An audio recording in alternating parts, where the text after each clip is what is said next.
Mamaw Buile's tour. With the help of Aunty Finny, Vance had a blanket spread out on the floor for the aunties to sit on. Then a wide variety of wild seeds, nuts, berries, and other tasty-looking things were brought in. Even by Galliarch standards, it was an elaborate feast. As the auntie sat on the blanket, Aunty Finny ushered Hypatia to her place, followed by Aunty Hypatia. "Here you go, Superior Mother," Finny clucked cheerfully. "You have the seat of honor at the head of the feast, and Madam Overseer, your place, of course, is next to the Superior Mother. I hope this will be to your liking." Aunty Hypatia scowled at the banquet before her. It was definitely not to her liking. She clucked disdainfully. "It's all cornetarian and wilderling food. Not a single wiggling or kicking morsel in sight." As if on cue, Vance appeared next to the auntie with a plate of some of the fattest, palest grubs she had ever seen. The overseer's eyes widened slightly. "Perhaps this will be more to your liking," the scratcher said. Aunty Hypatia passively replied, "Vance, it's times like this I find you almost adequate." Vance graciously bowed and responded, "You are too kind." Then he brought Hypatia a plate with an assortment of wild seeds, blackberries, and plums. Hypatia stared at her plate. "Is there something wrong, Superior Mother?" asked Vance. "Oh, no, everything is fine," said Hypatia, still staring at her plate. She then turned to Vance and asked, "Are these wild plums?" "Why, yes, Superior Mother, I believe they are," he replied. Hypatia shook her head and said, "I can't remember the last time I had a wild plum. The only tree on the homestead died when I was but a pullet." She then took a peck of the wild plum and closed her eyes in delight. "It's even better than I remembered," she sighed. "Then we should save the seed and plant it," said Vance. "Oh, see that you do," said Hypatia earnestly. "It should be someplace near the cabin. I'll tend to it myself." "As you wish, Superior Mother," said Vance. The Pinfeathers and friends were not allowed to leave the cabin. They were given a place to sit off to the side. "Look at the size of those berries," said Peck. "Where do you suppose they got those?" "I don't know," said Chick, staring at the feast. He was so hungry he would have eaten one of those giant grubs if someone had offered it to him. "You boys don't stare," said June. "It's rude to stare while someone is eating." "It's rude for them to eat in front of us," said Chick. He then plopped down next to Peck. Suddenly somebody's stomach growled. "Was that you or me?" asked Chick. "Well, I think it was me," said Peck. "Oh, I'm so hungry," moaned Chick. "Looks like the aunties got plenty to eat. Do you think they would share?" "Well, I doubt it," said Peck miserably as his stomach rumbled again. Peck rubbed his stomach with his wings and muttered, "It's at times like this I really hate the upper crust elitists."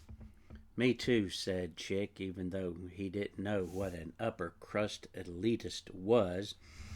But at this point he was certain that if he had the chance he'd eat it, whether it had a crust or not. "Are you sure the aunties won't share?" he asked Peck earnestly. "What if we ask them nicely?"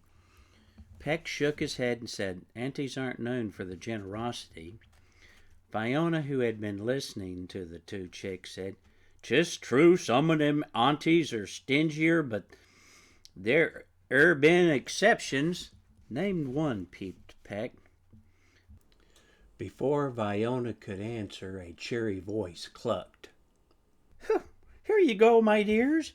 You didn't think we'd forget about you now, did you?" It was Aunty Finny. She had placed a plate loaded down with various seeds, berries, and wild fruit. There's ye exception, clucked Fiona proudly. Aunty Finny Puddlenoob, me own cousin. Chick and Peq peeped together. Cousin? Aye, we cousins, said Fiona, on me ma's side. Fiona stood up and put her wing around Aunty Finny and proudly clucked, Finny, you done us all proud, what with becoming a Rulfaire and all. Embarrassed, Aunty Finny got red around the beak and said, well, I couldn't have done it without you. Fiona waved her ring and said, 'Tis not true. Ye plenty smart, and ye ne'er give yourself noof credit. Aunty Finny, blushing, clucked, you really helped me with the corn rules. I would have never gotten through that part without your help. Glad to help you, said Fiona. Now, how's your ma? Much better, thanks, said Aunty Finny. The ointment you gave her helped clear up her scaly mites. Smiling, Fiona said to the group, Me and Finny's ma were in a same chick etiquette class together when we was just teeny pullets. If you're cousins, how come you don't have the same last name? Asked Chick. Aren't you in the same brood? Nay, said Fiona. Me uncle, who was me ma's brother, paired with a hen from them Puddlenoob brood. Don't understand, said Chick. How can you be related, not in the same brood? Fiona explained, when a rooster from one brood pairs with a hen from another brood, that chicks there hatched between 'em stays members of the maw's brood. Well, did your uncle become part of the Puddlenoob brood? Asked Chick. Nay, said Fiona, he stayed a Spudfoot. Why? Asked Chick. Fiona shook her head and clucked, What do you mean, why? Why did he stay a Spudfoot and not join the Puddlenoob brood? Fiona got red around the beak and said, He just didn't. Now hush up and eat your food. Chick looked at Peck and said, Touchy. If she doesn't know, then why didn't she just say so? Oh, it's not that, said Peck. Well, then what? Peck leaned closer and said, It's because roosters can pair with more than one hen, and a lot of times they're from different broods. Oh, said Chick. You mean they? Peck nodded. Chick let that thought sink in. Then he said, Well, that sort of makes sense.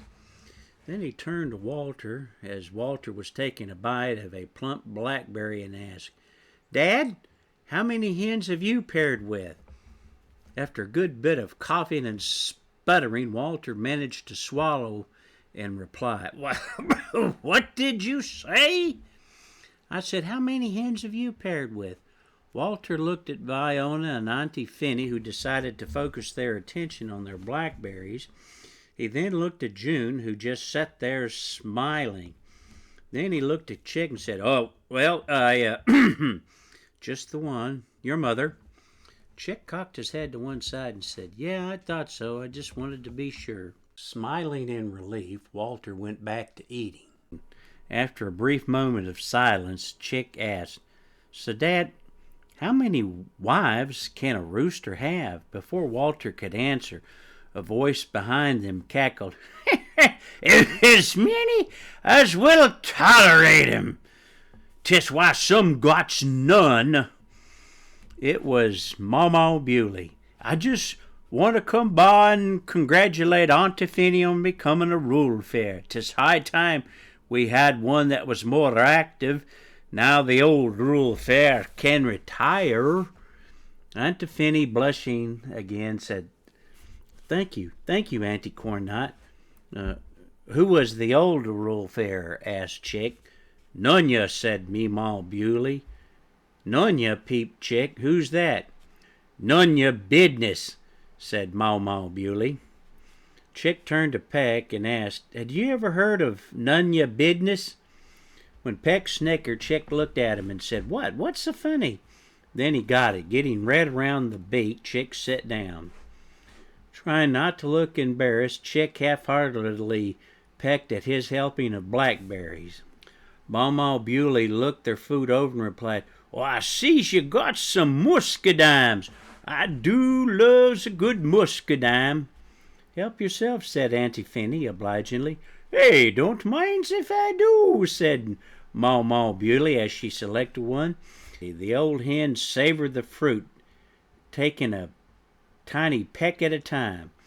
It was evident that she was a real connoisseur of muscadines. When Mamaw Buile took her last bite, she smacked her beak and said, "Nae bad, right testy, but ne'er as testy as them muscadines what year we had that real wet spring." "When was that?" asked Chick. Mamaw Buile smiled and said, "Way 'fore your time, little Roo. 'Twas even 'fore your ma and pa's time." The old hen thoughtfully tapped the end of her beak with the tip of her wing and said, "Come to think of it, I believe it was even way 'fore your time, Viona." Amazed Chick peeped. "Wow, you must really be old." "Chick, don't be rude," balked June. "What? You don't tell a hen she's old," said June sternly. "But she is," peeped Chick. Nervously flipping her wings, June just shook her head and then looking at Mamaw Buile said, "Well, please excuse our son. He can be a bit, impetuous," offered Walter. June looked at Walter and then looked back at Mamaw Buile and anxiously clucked. "Yes, impetuous. Oh, you know how children are." "I knows how this one is," whispered Viona to Aunty Finny. Mamaw Buile cast her gimlet gaze on Chick. June and Walter stood there waiting for something to happen. Aunty Finny just sat there, and Viona, unconcerned, helped herself to another muscadine. "Just how old does ye tinks I be?" asked the old hen. Squirming a bit, Chick shrugged and said, "Well, you say you're older than Viona, so I think you're at least older than Aunty Hypatia, maybe even older than the superior mother hen. And I'm pretty sure that they're both pretty old." Mamaw Buile leaned back and cackled. "Hoo-wee! He's a caution, Annie." "That he is," Viona said as she took another peck. Still chuckle-clucking, Mamaw Buile slapped Chick on the back, nearly knocking him over. Then she happily replied, "As a matter of fact, I be twice as old as the corn, and 5 minutes older in the dirt it grows in." Mamaw Buile then sat down and said, Now, having said that, I believes I'll have me another muscadine." Concerned Peck peeped up. "Excuse me, Mamaw Buile, but isn't that a violation of one of the rules of conduct for an auntie?" Now it was Peck's turn to come under Mamaw Buile's gimlet gaze. "What you mean?" she replied with a beak full of muscadine. Gathering what courage he had, Peck timidly replied, "I'm fairly certain that according to the rule, Nefario communicado ex parte, no auntie can have individual conversations with a chicken or chickens that has been called before the Council of Aunties, lest it be applied that unfair or undue influence is being exerted upon the accused by the auntie." Mamaw Buile eyed Peck and said, "You're Sapphira Oddwaddle's young'un, ain't you?" Peck anxiously nodded. "Oh, I knows about ye," said Mamaw Buile as she resumed eating a muscadine. In between pecks she remarked, "I heerd you're a right bright little Roo. Some day y'all makes a good Rulfaire if'n you has de mind to." Shocked and surprised, Peck stammered, But I thought only hens could be Rulfaires." Mamaw Buile shrugged as she helped herself to another muscadine and said, "Fur as I know, 'tain't no rule about that. Now, about that Nefario communicado ex parte, yeah, ye partly right, 'cept for the exception, which is an auntie can speaks privately to any chick called to the council so long as the Rulfaire is present. So we got us a Rulfaire present here, and that means 'tis all prim and proper." Peck got red around the beak and said, "Oh, yes, I didn't know that." Mamaw Buile shrugged and said, "Well, ye can't know all them rules unless'n ye be yourself a Rulfaire." The old hen thought for a minute and said, "Or unless'n ye be as old as me." The redness around Peck's beak deepened. Mamaw Buile looked at him and said with friendly gruffness, "Now, ye got's nae to be ashamed of. I imagine ye knows way more'n any other pullet or cock around here, and more'n any pert near all them grown chickens." Chick nudged his friend and said, "See, I knew you were smart. This old hen says so." Viona leaned over and gave Chick a little peck on the head, but not too hard, just enough to get his attention. Chick peeped loudly and scowled up at her. "Show some respect," said Viona sternly. "That old hen done forget more'n ye'd ever learn in a lifetime." Chick flared out his downy feathers in a huff and went back to eating. No one else said much of anything other than just the usual mealtime small talk. Finally, Mamaw Buile stood up and patted her belly. "Land sakes, that was good," she said. "Well, surely you're not finished, Mamaw," said Aunty Finny. "There's still plenty." "Ah, nay, child," said the old hen.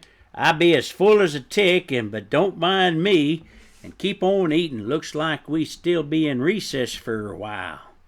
"How can you tell?" asked Chick.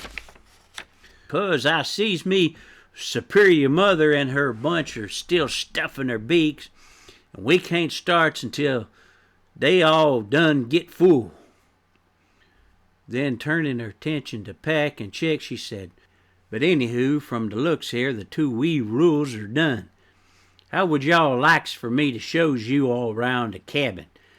I happens to have it on good authority that Chick is especially curious about this place." Chick wondered how the old hen could know that. As to how Mamaw Buile knew, that was simple. Chick's penchant for being nosy and poking his beak in places that he shouldn't was well known throughout the homestead. "Oh, no, Mamaw Buile," said June. "We wouldn't want to be a bother." "'Tis nae bother," said Mamaw Buile. "I keeps an eye on 'em till y'all finish, or until them aunties and Hypatia gets full, whichever comes first." Chick, anxiously to be shown around, jumped up and down and peeped excitedly. "Can we? Can we? Can we?" June placed a restraining wing on Chick and said, "It's very kind of you to offer, Mamaw Buile, but really we don't want to trouble you." "I done said 'tis nae trouble, Miss June," said Mamaw Buile. "It'll gives y'all a chance to discuss your case with no young'uns underfoot." June looked at Walter and asked, "Well, what do you think?" Walter rubbed his beak and said, "Sure, why not?" Relenting, June sighed and said, "All right, but only if you two promise to behave, especially you, Chick."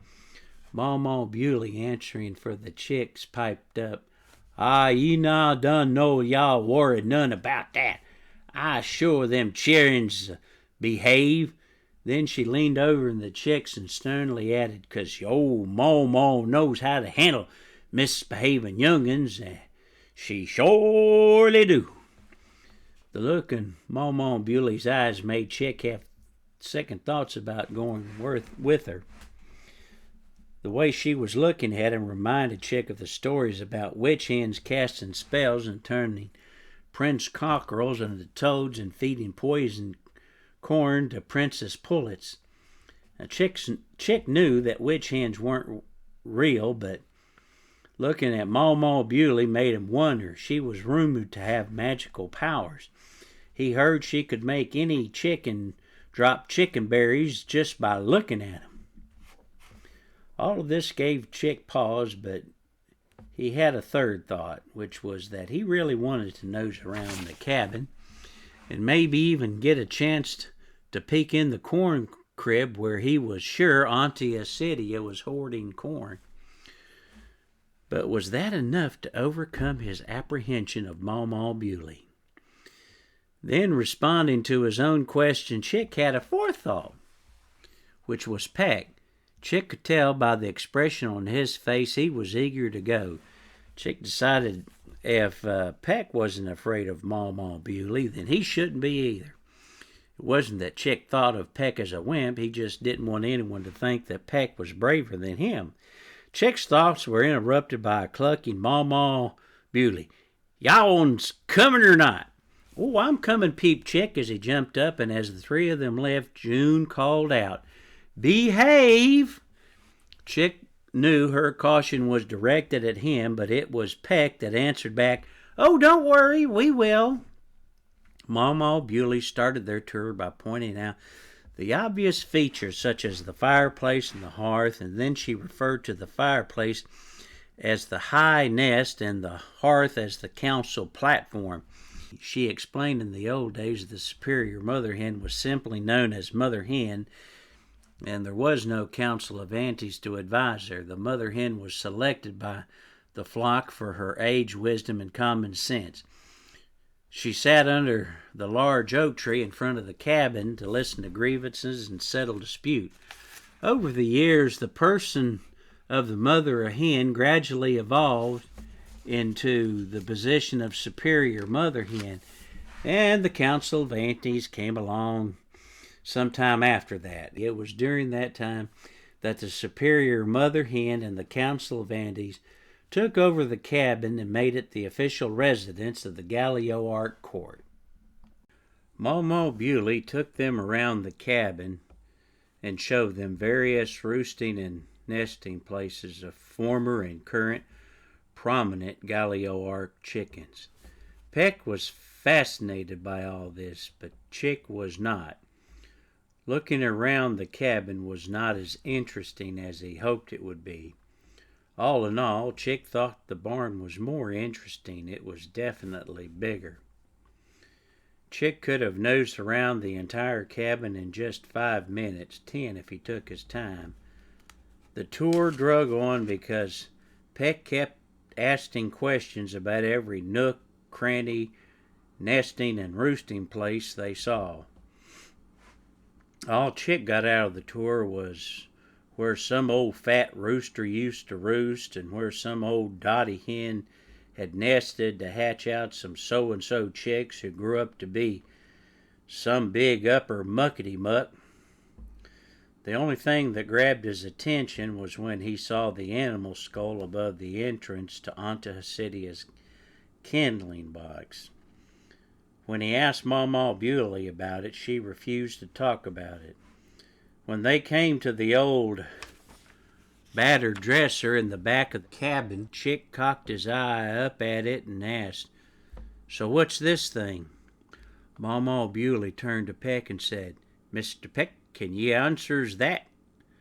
Awestruck, Peck reached up and lightly touched the dresser. "I've heard of this, but I never thought I'd see it." Annoyed, Chick peeped. "Well, what is it?" "It's Fairmere's vault," said Peck. With piqued and curious interest, Chick asked, "Well, what is Fairmere's vault?" Peck replied as he rubbed the tip of his wing on the dresser, "Fairmere's vault is where the evil giant human Fairmere hid his strange and wonderful treasures like socks and underfair, pants, and shirts." Chick's eyes widened. He had no idea what any of those things were, but whatever they were, they sounded amazing. "Well, is the treasure still in there?" he asked. Mamaw Buile shook her head. "It's not as fur as anybody knows. The legend says the cabin 'twas Fairmere's castle till his chickens got fed up and run him off. Before he left, they say he hid his treasures and vowed some day to come back and lay claims to what was his." "The treasures or the cabin?" asked Chick.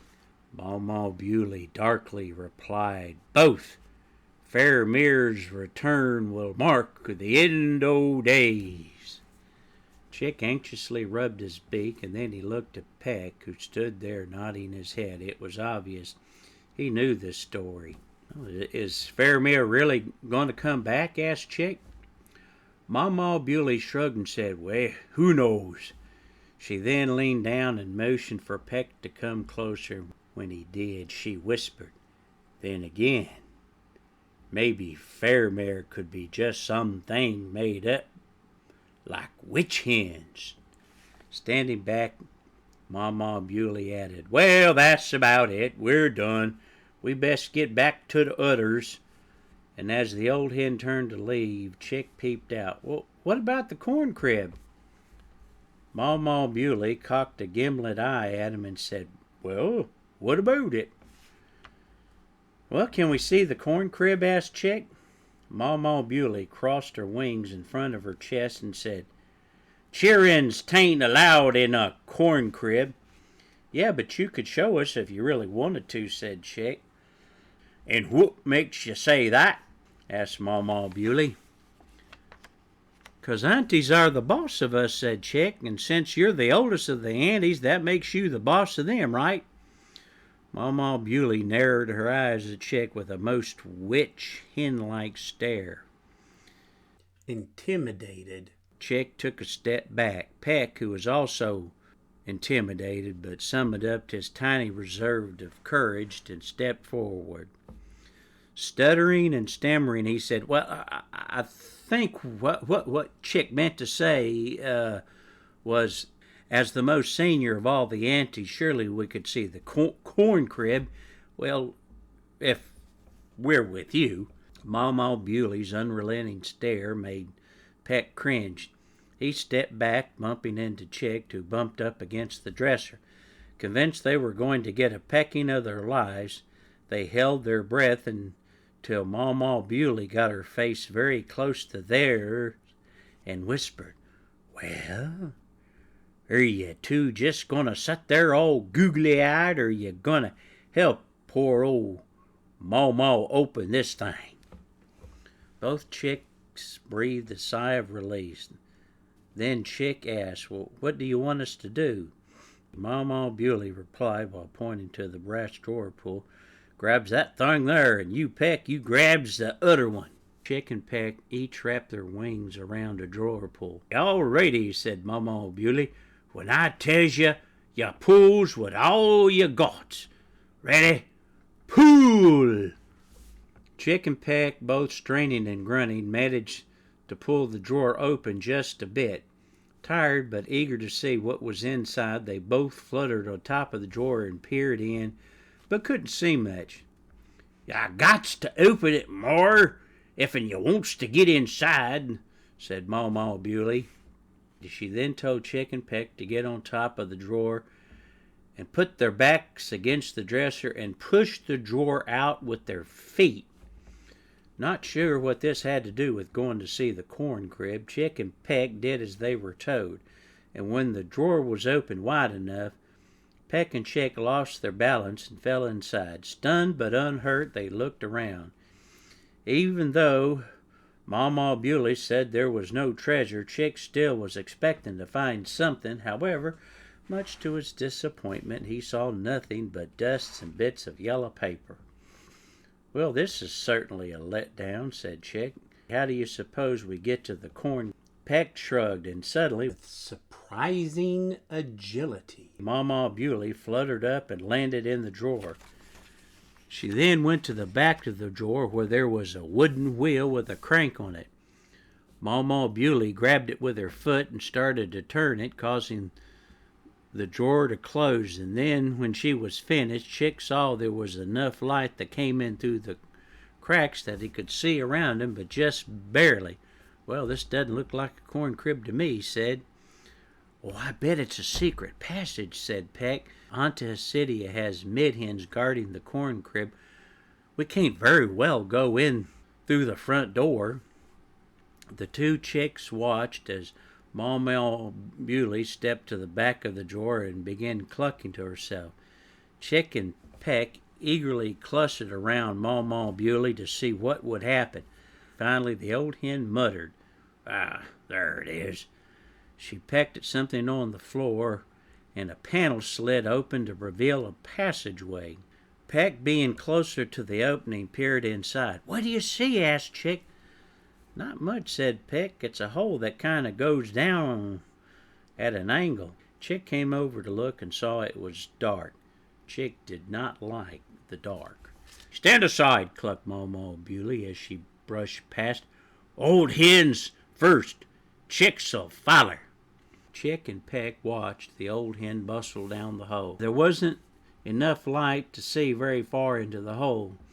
As they stood there, Chick said to Peq, "You first?" Peq, with a determined look, nodded his head and went down into the dark. After hesitating for a few seconds, Chick mustered up his courage and plunged in. Fortunately, he didn't have to plunge too far. Chick stumbled into Peq, causing them both to stumble into the backside of Mamaw Buile. The old hen balked. "Ah, quit shoving! I's having enough trouble with this door without you two's adding to it." After much grumbling and muttering, Mamaw Buile finally got it open. The door opened up under a bush with thick, heavy branches that provided perfect cover for anyone coming out of the secret passage. Mamaw Buile put her wingtip to her beak to signal the chicks to be quiet. She stepped out to look around and was satisfied no one saw. She motioned for the two chicks to come out, and once they did, a stone automatically rolled into place, completely hiding the opening. "Oh, where are we?" asked Chick. "Oh, the backside o' the cabin," said Mamaw Buile.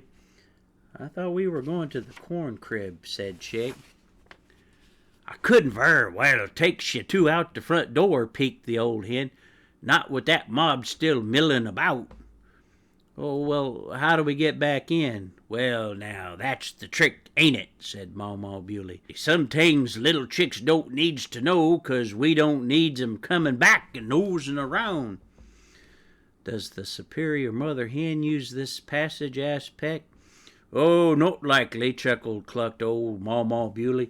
"Oh, Hypatia too big-booted to come dis-a-way, but she got her own way of comin' and goin'."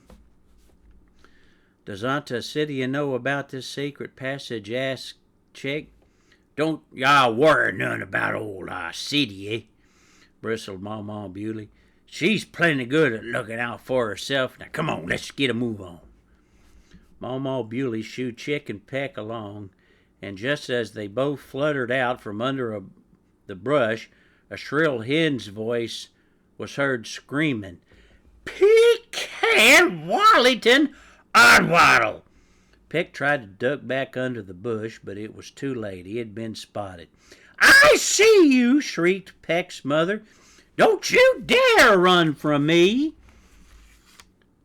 Peq froze in his tracks. "Oh, hello, Mother," he quavered, doing his best to sound casual and innocent. Sapphira, in a flurry of righteous indignation, fluttered over to Peq and balked. "Don't you hello mother me, mister. I've been looking all over for you. You're supposed to be grounded, and here I find you out with this troublemaking gadabout. He and his parents are not the sort of chickens you should be associating with.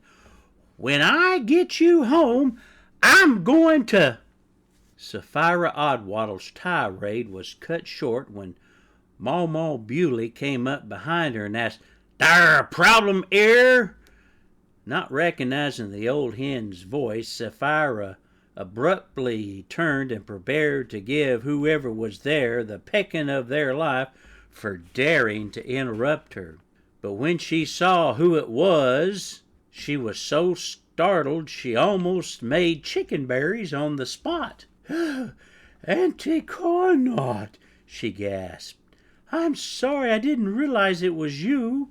Mamaw Buile also recognized Sapphira Oddwaddle, but did not want to give her the satisfaction that she did.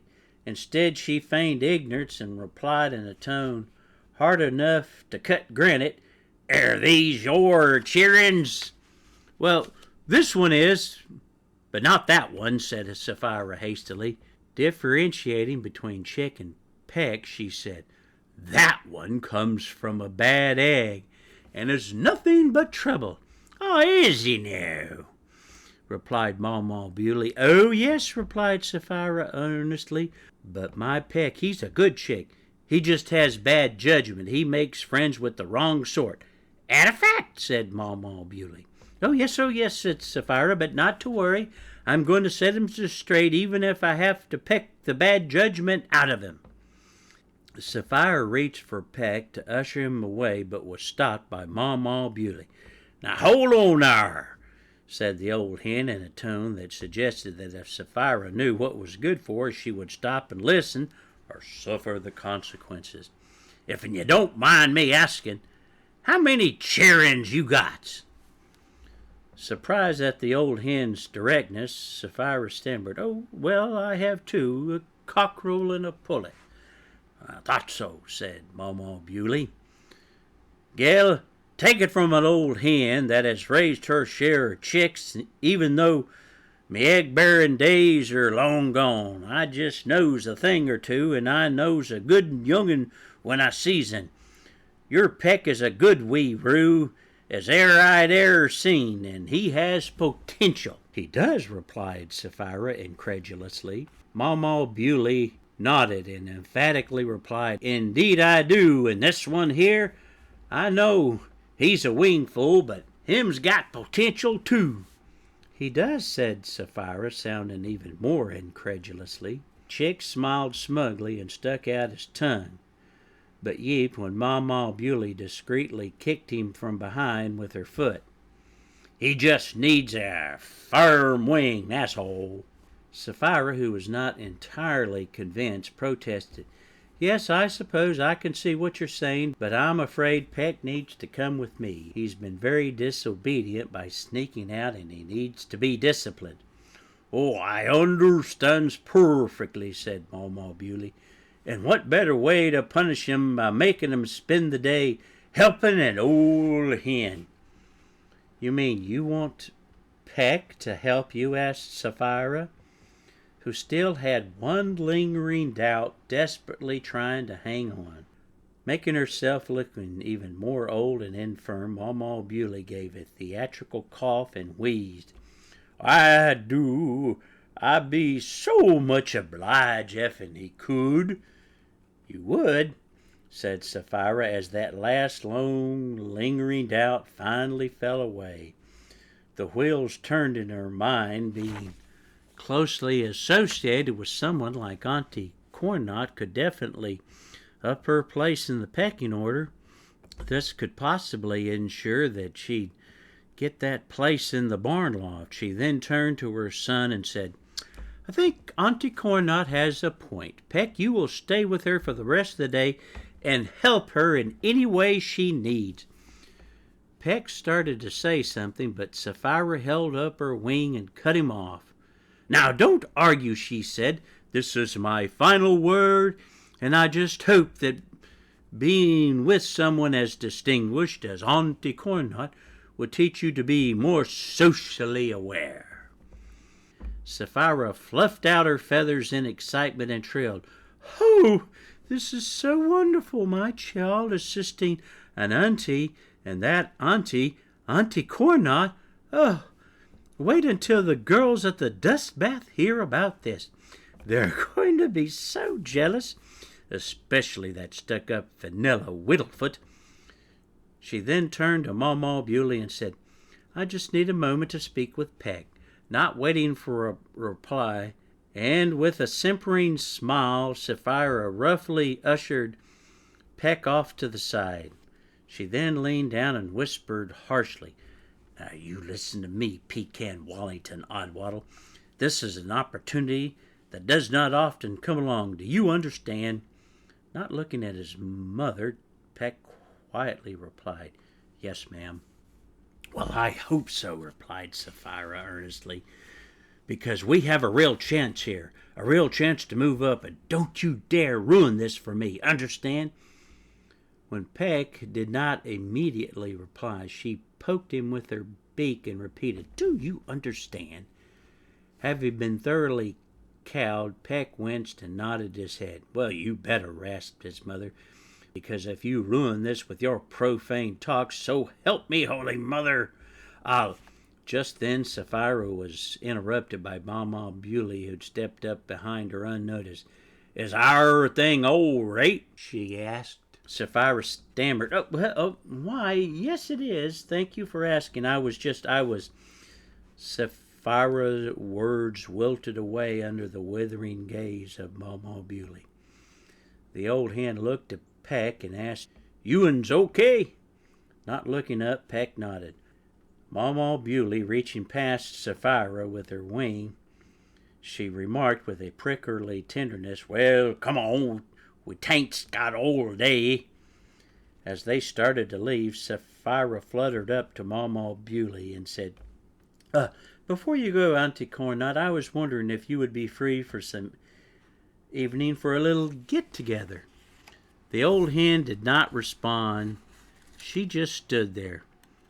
Assuming the old hen was impressed with her, Sapphira continued, "Oh, it's just a little get-together I have every now and then with a few very select hens, you know, the right sort of chickens." Mamaw Buile gave a curt nod and said, "The right sort of chickens, says ye." "Indeed," said Sapphira, feeling very pleased with herself. "I've been saving up my corn allotments for just such an occasion." "Corn you should have been giving to your wee childrens," said the old hen sternly. "Well, no, not exactly," said Sapphira, taken aback. "What you feeding your young'uns in? Dirt?" Bemused, Sapphira replied, "Oh, maybe a bit of grit for their digestion, but never dirt, plus some grass seed and some insects when we can find 'em." Mamaw Buile looked hard at Sapphira, who seemed oblivious to her disapproval. "There's 3 things I can nary bide," said the old hen. "Bullies, uppity hens, kernel pinchers that hoards corn for so-called special occasions." Still not getting it, Sapphira asked, "So can I count you to come?" Mamaw Buile looked at the 2 chicks and said, "Come on." Chick immediately jumped up to follow, but Peck hesitated. As Sapphira called out, "Okay, think about it, let me know," she then noticed that Peck was still standing there. "Oh, for corn's sake, Peck, just don't stand there, go!" And as she shooed him off, she added, "And please try not to embarrass me." Relieved, Peck trailed after the other 2. When he caught up, Chick gave his friend a sympathetic smile. Peck shrugged and said, "Well, she means well."